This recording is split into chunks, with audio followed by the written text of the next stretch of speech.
Hello বাচ্চো, welcome to Biohack NEET প্রস্তুতির জন্য বাংলা ইউটিউব চ্যানেল।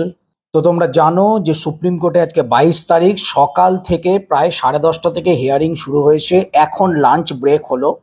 10:30 থেকে এই একটা পর্যন্ত কিন্তু ডিটেলসে নিটের যে বিভিন্ন ইরেগুলারিটিস, সেটা পেপার লিক, সেটা গ্রেস মার্ক এবং ওএমআর টেম্পারিং থেকে শুরু করে যে এনটিএ যে লেটেস্ট যে ডেটা রিলিজ করেছে তাতে কি কি গলতি আছে, তাতে কি কি ডেটা তারা হাইড করেছে, এ সম্পর্কে ডিটেলসে আর্গুমেন্ট হচ্ছে।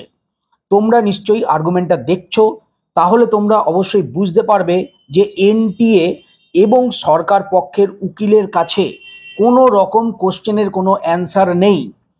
ঝাঞ্ঝার নিয়ে মেন কথা হলো, ঝাঞ্ঝারে গ্রেস মার্ক দেয়া হয়েছে, কিন্তু সেখানে কিন্তু কানাড়া ব্যাংকের যে কোশ্চেন পেপার সেটা কিন্তু ডিটেল সলভ হয়েছে।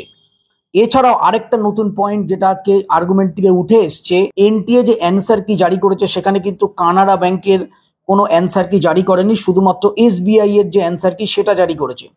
সেই নিয়ে কথা হয়েছে। বিহার এবং ঝাড়খণ্ডে পেপার লিক নিয়ে কথা হয়েছে। প্রধান বিচারপতির কাছে এইটুকুনি ক্লিয়ার হয়েছে, পেপার লিক হয়েছে কিন্তু আগের দিন রাতে। তো এত ইররেগুলারিটিস, এত সিস্টেমিক ফেলিওরের পরেও প্রধান বিচারপতি কিন্তু পিটিশনার্সদের আইনজীবীর কাছে বারবার একটা কোশ্চেনই করছে যে আপনি প্রমাণ করতে হবে যে সারা ভারতে ইররেগুলারিটিস হয়েছে, সারা ভারতের এক্সাম কেন ক্যান্সেল করব। কোনো আইনজীবী তার কি কোনো কিছু প্রমাণ করবার কথা?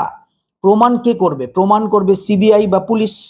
তো সেই প্রমাণ সুপ্রিম কোর্টের প্রধান বিচারপতি যদি এখন পিটিশনার্সদের আইনজীবীর কাছে যদি ডেটা চায়, পিটিশনার্সদের আইনজীবীর কাছে যদি বলে প্রমাণ করতে হবে যে গোটা ভারতবর্ষের কোথায় কোথায় পেপার লিক হয়েছে, সেটা কিভাবে সম্ভব? ইনভেস্টিগেটিং এজেন্সি আছে সিবিআই, তারা করবে। আমরা তো দেখতে পাচ্ছি প্রত্যেক দিন ভারতবর্ষের বিভিন্ন জায়গা থেকে স্টুডেন্টসরা অ্যারেস্ট হচ্ছে, ভারতবর্ষের বিভিন্ন স্টেটস থেকে অ্যারেস্ট হচ্ছে। যদিও এই নিয়ে আর্গুমেন্ট ডিটেলসে চলছে। এখন লাঞ্চ ব্রেক আছে, লাঞ্চ ব্রেকের পরে আবার শোনা হবে। যেটা প্রধান বিচারপতি ব্রেকে যাওয়ার আগে বলে গেলেন, লাঞ্চ ব্রেকের পরে 5 থেকে 10 মিনিট পিটিশনার্সদের আইনজীবীরা যেগুলো বলতে চাইছে সেগুলো ডিটেলে সামারাইজে শুনবে। সিস্টেমিক ফেলিওর না হলে গোটা ভারতবর্ষে রিনিট কন্ডাক্ট করা যাবে না।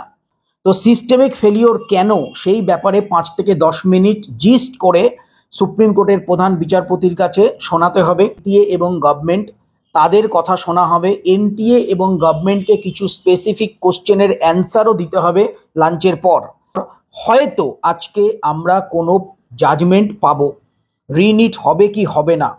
দেখো, রিনিট এতক্ষণ ধরে জাজমেন্ট শুনে আমার যেটা মনে হলো যে রিনিট কিছু স্পেসিফিক জায়গার জন্য তো কনফার্ম ঠিক আছে, কিন্তু সিস্টেমিক ফেলিওর সেটা যদি প্রমাণ করতে না পারা যায় তো অল ওভার ইন্ডিয়াতে রিনিট নাও দিতে পারে। যদিও এখনো পর্যন্ত যতগুলো ইস্যু উঠেছে কোনো ইস্যুতেই এনটিএ এবং সরকার পক্ষের আইনজীবী কোনো পজিটিভ আর্গুমেন্ট করতেই পারেনি। তোমরা যদি হিয়ারিংটা দেখে থাকো তোমরা বুঝতে পারবে। এখন লাঞ্চ ব্রেক হচ্ছে, লাঞ্চ ব্রেক 2টোর পরে আবার হিয়ারিং স্টার্ট হবে। হিয়ারিংয়ের পর কি আউটকাম বেরোলো সেই নিয়ে আমি তোমাদের আজকে তখনই বা বিকেলবেলা কোনো ভিডিও করে সেটা জানিয়ে দেবো। তো আজ এ পর্যন্তই। নিট রিলেটেড ইনফরমেশন চ্যানেলটা সাবস্ক্রাইব করো। টাটা।